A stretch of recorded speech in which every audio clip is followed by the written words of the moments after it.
प्रिय आत्मन, सहज योग में आज बिहार के दरिया साहब का एक पद लेने जा रहे हैं। दरिया साहब 1674 से 1780 ईस्वी तक भारत की इस धरती को आध्यात्मिक ज्योति से प्रकाशित करते रहे। दरिया साहब को कबीर का अवतार माना जाता है और कबीर जैसी ही स्पष्टवादिता और क्रांति के शब्द दरिया साहब ने अपने पद में प्रयोग किए हैं। सुनो, बहुत ही अनूठा अंदाज है दरिया साहब का कहने का। सुन पंछी उड़ी कहाँ तुम जइयो। अपने मन पंछी को कह रहे हैं, अय मेरे मन, ये जो तुम बार बार इधर उधर की उड़ान कर रहे हो, कहाँ जाओगे, कहाँ जाना है तुम्हें। सुन पंछी उड़ी कहाँ तुम जई हो, बिना वृक्ष यह ठौर कहाँ है, फिर यही दुर्मही आई हो। एक ही वृक्ष है, ये कोई जंगल नहीं है, एक ही वृक्ष है और वह वृक्ष है परमात्मा का, वह वृक्ष है ओंकार का।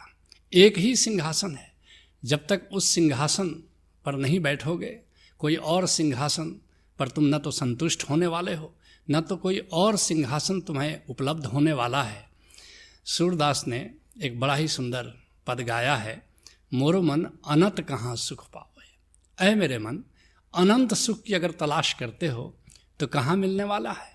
जैसे उड़ी जहाज के पंछी फिर जहाज पर आवे, जैसे समुद्र में कोई जहाज चला जा रहा हो, कोई पोत चला जा रहा हो और वहाँ से कोई पंछी उड़ान भरे तो दूर दूर तक जल ही लहराता है, कहीं धरती मिलती नहीं है, तो फिर वो पंछी उड़ करके जहाज पर ही आ जाता है।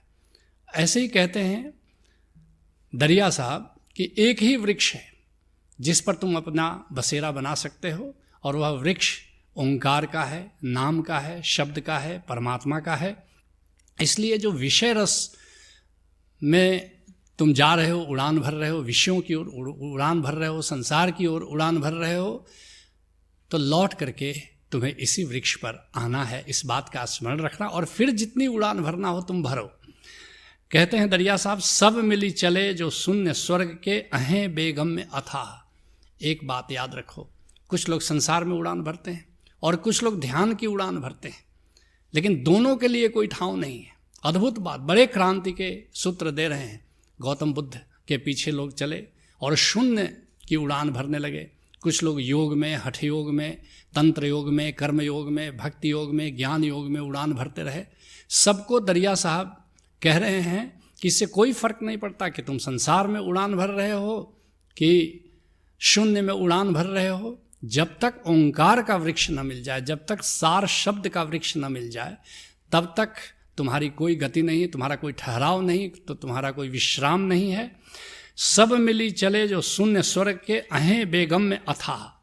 क्योंकि शून्य में अगर जा रहे हो, निराकार में केवल जा रहे हो, तो अगम है, अथाह है, भटकने के सारे इंतजाम है वहाँ पर, क्योंकि कोई वहाँ मील का पत्थर नहीं है।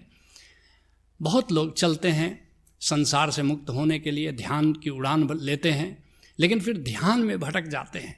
इसलिए शंकराचार्य कहते हैं कि बहिर्पूजा धमाधमा, बाहर जो पूजा करते हो ये तो अधम से भी अधम है। स्तुति जप अधमो भावो, और स्तुति जप जो करते हो वो भी अधम है। लेकिन ध्यान को भी अंतिम परिणति मत मान लेना साधना की। ध्यान भी मंजिल नहीं है कि ध्यान भावश्चु मध्यमा, ये भी मध्य की बात है, ये भी हाई स्कूल की बात है। असली बात है उत्तमो ब्रह्म सद्भाव, सबसे उत्तम यूनिवर्सिटी कह लो, ब्रह्म को जानना, नाम को जानना, सार शब्द को जानना, नाम के वृक्ष पर बैठना, यह असली बात है। समाधि में नाम के माध्यम से जाना, ये असली बात है, ये श्रेष्ठतम बात है। साधना का उत्कर्ष है समाधि, और समाधि का ठाव है, समाधि का जहाज है ओंकार नाम। इसलिए ठीक कहते हैं दरिया साहब कि सब मिली चले जो शून्य स्वर्ग के अहें बेगम में अथाह। अगर सब साधना के मार्ग पर चलते हुए अगर शून्य में तुम जाते हो तो वह भी अगम है, अथाह है, भटकाव है वहाँ। इसलिए टूटे नेह खसे घमसाने, एक तो बाहर से नाता टूट जाता है, अंदर से नाता जुड़ता नहीं। ऐसे घमासान अथाह अगाध शून्य में तुम गिर जाते हो, जहाँ से उबरना बड़ा मुश्किल है। बड़ा प्यारा एक गीत है, सगुन में अटक रहे सब लोग, भटक गए निर्गुण में ज्ञानी। बस दो ही मार्ग है, कुछ लोग रूप को पकड़ लेते हैं, मंदिर को पकड़ लेते हैं, मस्जिद को पकड़ लेते हैं, वहाँ अटक जाते हैं। सगुन में अटक रहे सब लोग, भटक गए निर्गुण में ज्ञानी। और जो निर्गुण और निराकार की यात्रा पर चलते हैं, जो ध्यान की यात्रा पर चलते हैं, वे भटक जाते हैं। मध्य में तूने हमें सुनाई अनहद की मीठी बानी। मध्य में भी एक मार्ग है, वो ओंकार का मार्ग है, जहाँ तुम ओंकार को श्रवण करते हुए, ओंकार का दर्शन करते हुए, ओंकार की सुवास लेते हुए, ओंकार की मस्ती लेते हुए, ओंकार की खुमारी लेते हुए एक ठाव मिल जाता है तुमको, एक बरगद की छाँव मिल जाती है तुम्हें। इसलिए कहते हैं दरिया साहब, परिगौ अगम बगाहा। इसलिए उस निराकार को भी छोड़ो, निराकार से भी आगे बढ़ो। कबीर साहब ने एक बड़ा अच्छा मजाक किया है कि अनहद अनुभव की करी आशा, देखो यह विपरीत तमाशा। ये तमाशा देखो रे भाई, जहाँ शून्य तहाँ चली जाई। जाना था ओंकार में, जाना था अनहद में, और तुम शून्य में चले जा रहे हो, ये आशा करके कि वहाँ कुछ परमात्मा दिखाई देगा, परमात्मा सुनाई देगा। लेकिन निराकार में ही अगर ठहर जाओगे तो परमात्मा का दर्शन नहीं होगा, परमात्मा का दीदार नहीं होगा। तुम्हें निराकार को भी छोड़ करके ओंकार में जाना है, तुम्हें ध्यान को भी छोड़ करके समाधि में जाना है। कहते हैं दरिया साहब, पश्चिम पूर्व दक्षिण उत्तर नहीं, तहाँ अमरपुर अहई। और कुछ लोग तीर्थों में जा रहे हैं, मक्का जा रहे हैं, काबा जा रहे हैं, काशी जा रहे हैं, गिरनार जा रहे हैं, पारसनाथ जा रहे हैं। नहीं, तीर्थों में भी तुम्हें परमात्मा का दीदार होने वाला नहीं है। न तो परमात्मा उत्तर जाकर के पाया जा सकता है, न दक्षिण जाकर के, न पूरब जाकर के, न पश्चिम जाकर। तुम पूरब में काशी चले जाओ, कि पश्चिम में मक्का चले जाओ, कि उत्तर में हिमालय चले जाओ, कि कहीं और चले जाओ, तीर्थों में तुम्हें परमात्मा का वास नहीं मिलेगा। ऐसा नहीं कि तीर्थों में परमात्मा नहीं, परमात्मा तो जर्रे जर्रे में है। लेकिन अनुभव अगर तुमको परमात्मा का करना है तो अमरलोक जाना होगा। और ये अमरलोक कहीं और नहीं, यह बैकुंठ कहीं और नहीं, ये तुम्हारे भीतर है, जहाँ पर विष्णु झनकार कर रहे हैं, जहाँ विष्णु शयन कर रहे हैं, वह विष्णु ही तो परमात्मा, वह ओंकार ही तो परमात्मा, वह विष्णु का कोई रूप नहीं है, वह तो अरूप है, वह तो परम संगीत है, वह तो परम आलोक है। कहते हैं दरिया साहब, सदा अमर है मरे न कभी, सदगुरु पद जो गहे। सदगुरु के चरण गहना होगा। और सदगुरु कौन है? साकार में पूरा गुरु सदगुरु है, और निराकार में परमात्मा ही सदगुरु है। इसलिए सबसे पहले तुम्हें साकार परमात्मा के चरण गहना होगा। साकार परमात्मा तुम्हारा कामिल मुर्शिद है, तुम्हारा पूरा गुरु है, तुम्हारा जीवित गुरु है। और वह भेद बताता है ओंकार का, असली सदगुरु का। है गुरु वही जो बतला दे, असली सदगुरु बैठा भीतर, शंकराचार्य कहते हैं। तो जब संसार में तुम पूरा गुरु के चरण पकड़ते हो, जब संसार में कामिल मुर्शिद के चरण तुम कहते हो, तो वो तुम्हें राज बताता है, वो तुम्हें असली सदगुरु का भेद बताता है। और उस असली सदगुरु को अगर तुम पकड़ लेते हो तो तुम भी अमर हो जाते हो, तुम भी शाश्वत हो जाते हो, क्योंकि तुम भी अपने भीतर स्थित शाश्वत तत्व से परिचित हो जाते हो। जिसके लिए गुरु अर्जुन देव जी कहते हैं कि अगर असली सदगुरु तुमको मिल जाए, कामिल मुर्शिद मिल जाए, और उससे गोविंद मिल जाए, गुरु मिल जाए और गोविंद मिल जाए, तो संसार से वैराग्य की भी कोई ज़रूरत नहीं है। फिर तो परम राग की घटना घट जाती है। मन क्यों बैराग करेगा, सतगुरु मेरा पूरा, ऐसा गुरु अर्जुन देव जी ने कहा है। अब बैराग्य की क्या जरूरत है, अब तो परम राग की जरूरत है। कहते हैं दरिया साहब, है छपलोक छपा है वेदे। ये जो सत्य लोक है, ये जो सचखंड जिसको गुरु नानक देव जी कहते हैं, इसी की ओर सारे वेद इशारा करते हैं। भेद कोई जन पाए, कोई कोई संत इसका भेद पाता है। सबको ऐसे संत भी नहीं मिलते हैं जो ओंकार का भेदी हो, जो ओंकार का ज्ञाता है, जो सार शब्द को जानता हो। कैसा होता है ऐसा संत, कैसे पहचानोगे ऐसे संत को?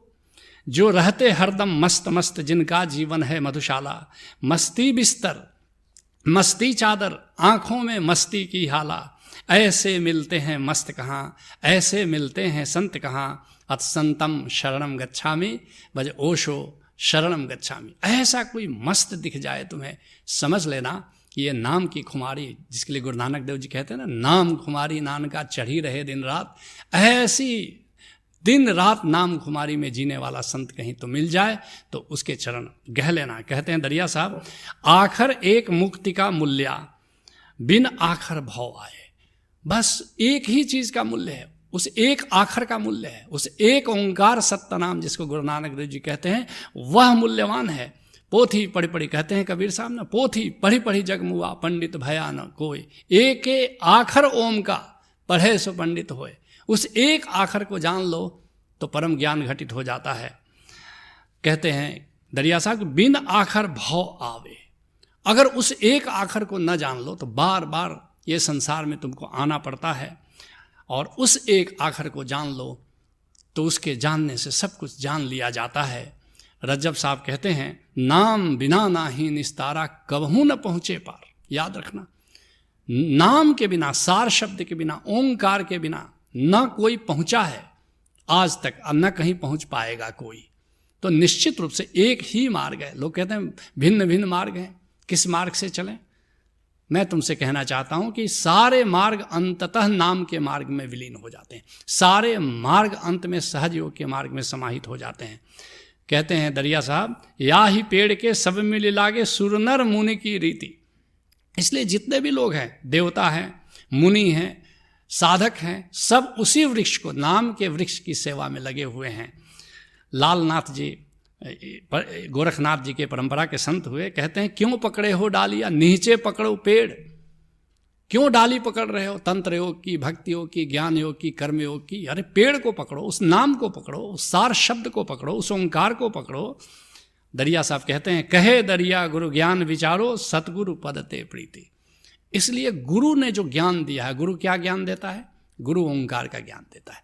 गुरु वही है जो ओंकार का ज्ञान देता है। उस ज्ञान पर जरा ध्यान दो, उस ओंकार के ज्ञान पर जरा ध्यान दो, और सदगुरु के चरणों में प्रीति करो। बस दो ही बात करने लायक है, गुरु के चरणों में प्रीति, और गुरु जो ज्ञान देता है ओंकार का, बस उस ओंकार के ध्यान में, उस ओंकार के सुमिरन में।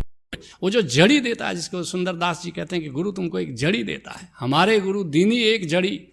वो जो जड़ी देता है, वो जड़ी क्या है? वो ओंकार की जड़ी है। बस दो ही काम करने लायक है, सदगुरु के चरणों में प्रीत, और सदगुरु जो ओंकार का ज्ञान देता है, उस ओंकार का सुमिरन, उस ओंकार के वृक्ष पर अपना बसेरा बना लो। यही सहज योग है। हरि ओम तत्सत।